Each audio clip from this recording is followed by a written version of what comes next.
Welcome back dito sa channel natin. Andito tayo ngayon sa may Arca South sa Taguig City. Ano na nga bang nangyari sa transport hub na itatayo dito sa Arca South, ang TITX? Halos 4 na taon na ang nakakaraan. Wala pa ring progress at hindi pa nasisimulan ang proyektong ito.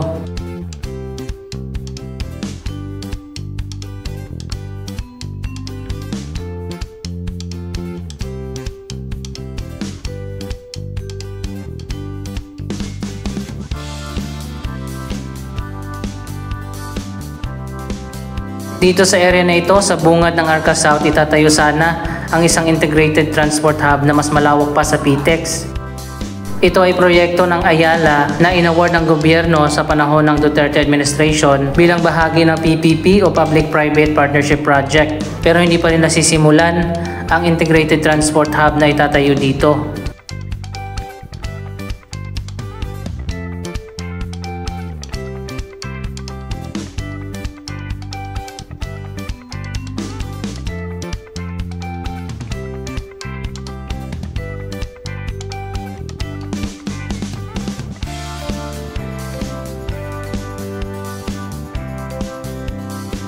Napakalawak pala ng area na ito na tatayuan sana ng transport hub ng Ayala.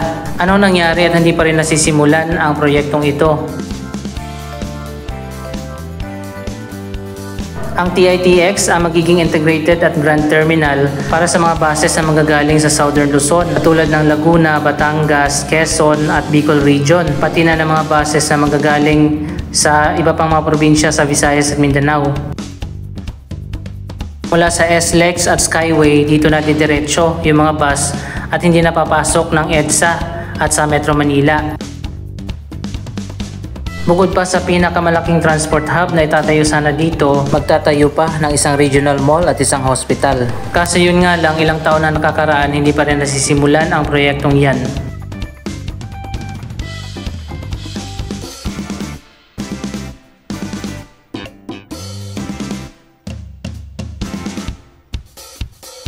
Andito na tayo sa bungad ng Arca Boulevard. Ito ang pinaka main street dito sa Arca South.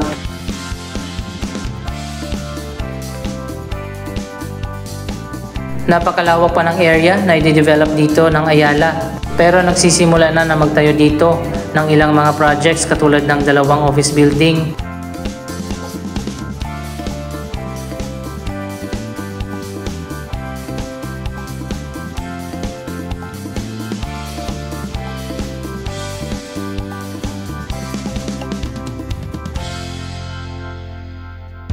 dito naman sa kabila, ang isa sa mga iconic na shopping mall dito sa Taguig, ang Sunshine Mall. Hindi ko alam kung kasama ba ang Sunshine Mall sa nabili ng Ayala dito sa FTI.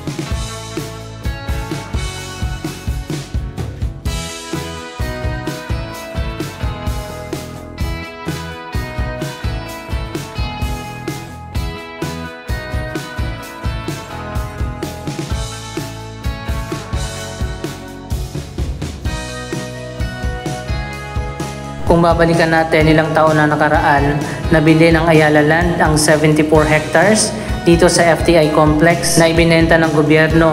Ito na ngayon ang Arca South, isang bagong development ng Ayala Land.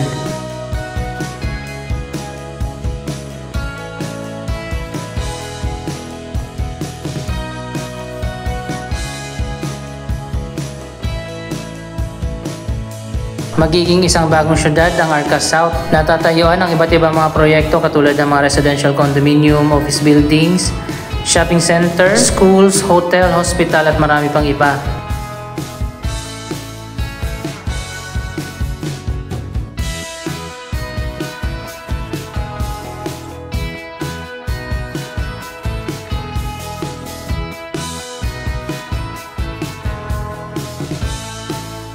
Ilan sa mga proyektong yan ay naitayo na katulad ng Lifestyle Mall at Seda Hotel, pero makikita naman natin ngayon mukhang delayed ang mga proyektong ito kahit naitayo na yung mismo mga building.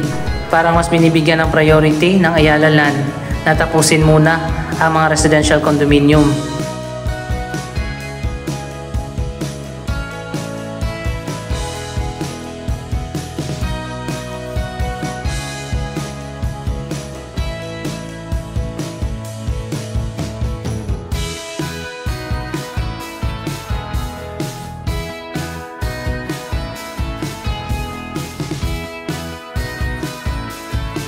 So ayan guys, ito yung lifestyle mall ng Ayala dito sa may Arca South.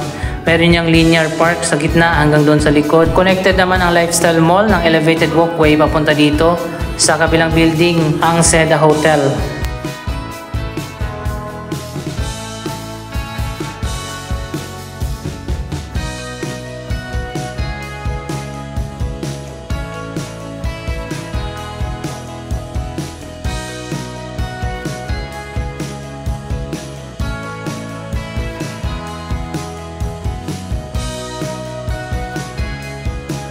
Malawak pa yung area dito na kailangan pang i-develop ng Ayala Land sa mga susunod na taon.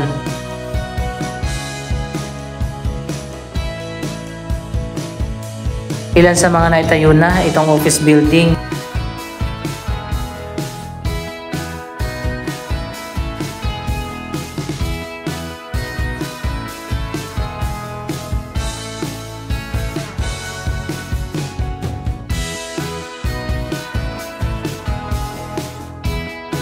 Dito naman sa likod ang mas malawak pa na areas na naging park muna na tambayan ng mga residente na malapit dito.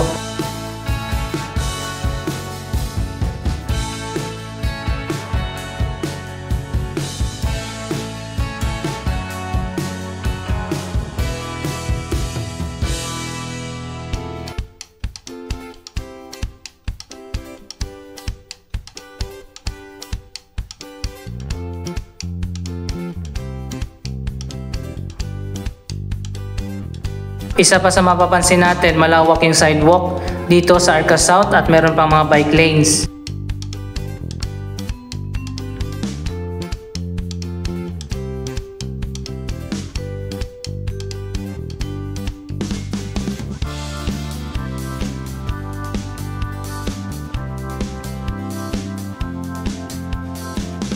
Dito naman sa kabila nagbukas na ang Lander Superstore.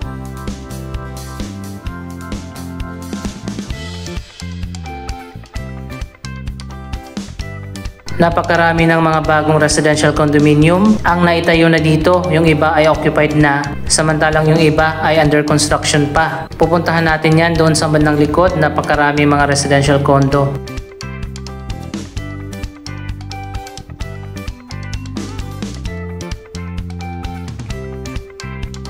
So ayan guys, ito yung Lander Superstore na nagbukas na. Malawak pala yung parking dito.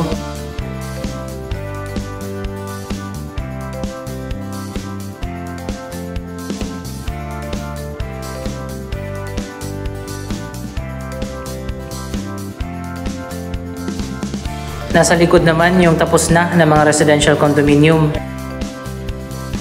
Dito naman ngayon sa bandang gitna ginagawa pa yung iba pang mga residential condominium.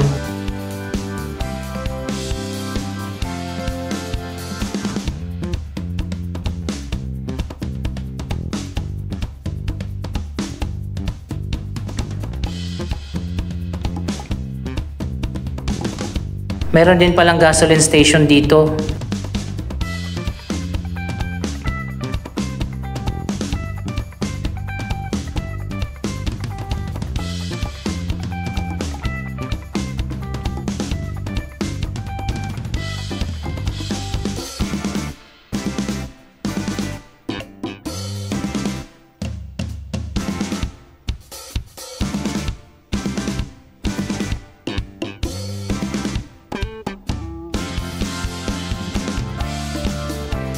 Ito yung kabilang dulo ng linear park na mula doon sa gitna ng lifestyle mall. Diretso yan hanggang dito sa likod.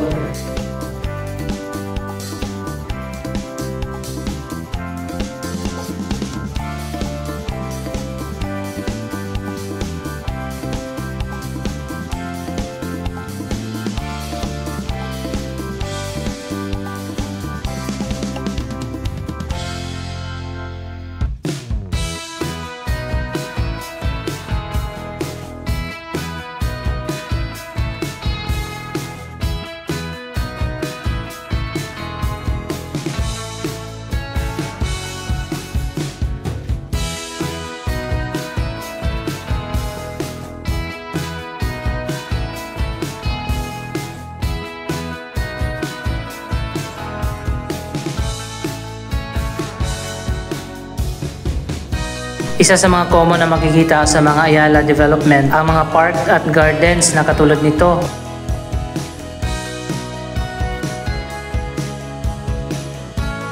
Sa pagitan ng mga buildings ay mayroong park garden, which is good para sa mga residente na nakatira dito.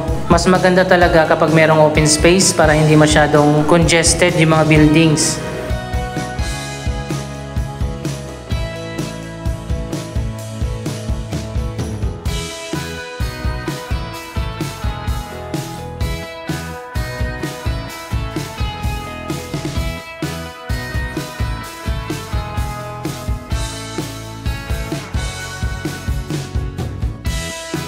Dito sa likod, meron pang special care hospital, isang cancer center.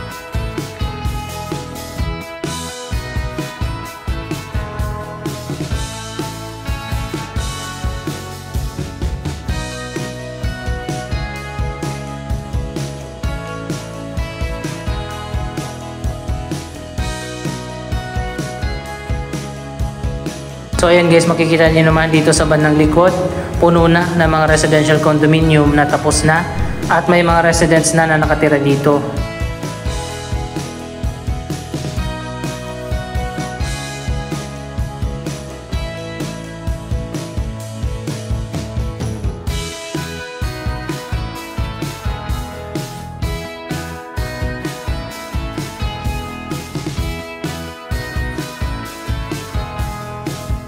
Dito naman sa kabila, patuloy pa rin na ginagawa yung iba pang mga residential condominium.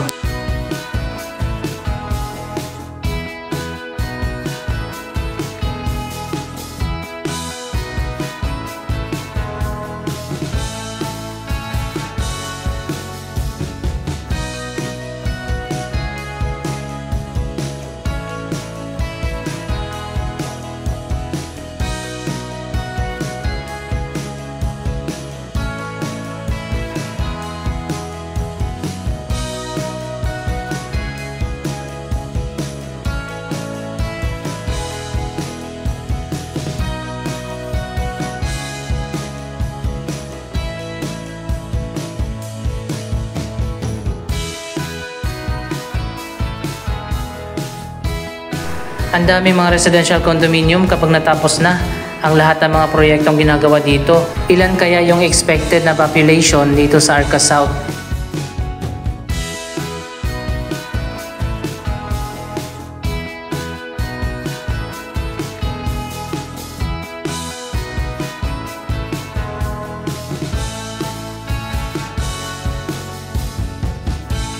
Dito naman yung financial area kung saan mga office buildings ang nakatayo dito.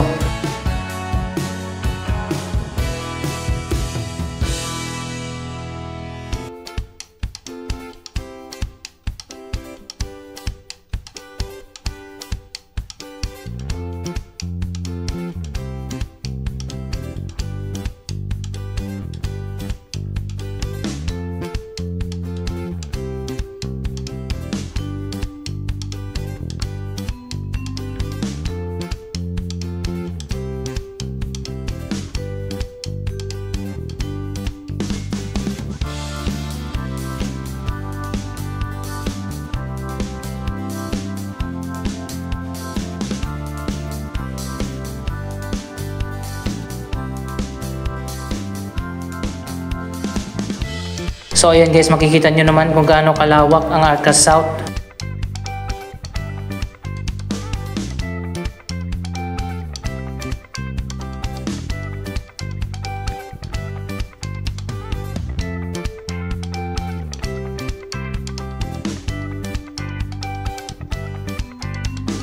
At finally, ito na yung pinakadulo ng Arca South. Malawak pa din yung area dito. Natatayuan pa ng mga office buildings.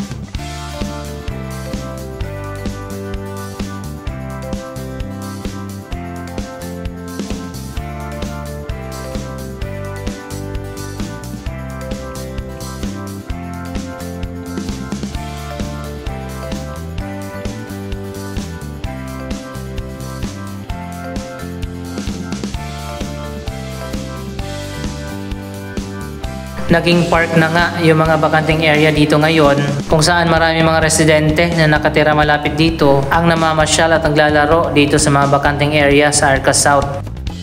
Pero kapag naitayo na yung mga buildings dito, magiging financial hub na ang lugar na ito. Anong masasabi nyo sa mga latest na development dito sa Arca South? Mag-comment lamang dyan sa baba ng inyong mga reaksyon. Maraming salamat sa inyong panonood. Don't forget to like, share, comment, at subscribe. Thank you for watching.